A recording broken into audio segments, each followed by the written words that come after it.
Hi friends, welcome to our channel. నేను మీ Radha. Swimming అండి.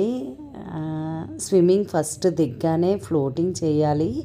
మళ్ళీ స్విమ్మింగ్ అంతా అయిపోయిన తర్వాత కూడా ఫ్లోటింగ్ చేసుకొని బయటికి వస్తే చాలా బాగుంటుందండి. బాడీ అంతా కూడా ఫ్రీగా ఉంటుంది.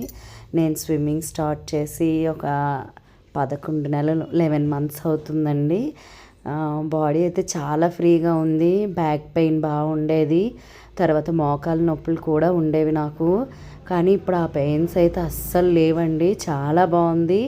స్విమ్మింగ్ అయితే నాకు చాలా చాలా చాలా నచ్చింది. చిన్నప్పటి నుండి నేను కొంచెం స్పోర్ట్స్ గర్ల్, అందుకోసం కొంచెం వేగంగా నాకు స్విమ్మింగ్ వచ్చినట్టు అనిపించింది.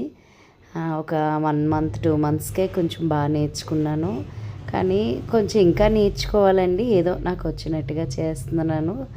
ఇది ఫ్లోటింగ్ది ఫస్ట్ వీడియో. అందరికీ థ్యాంక్ యూ సో మచ్.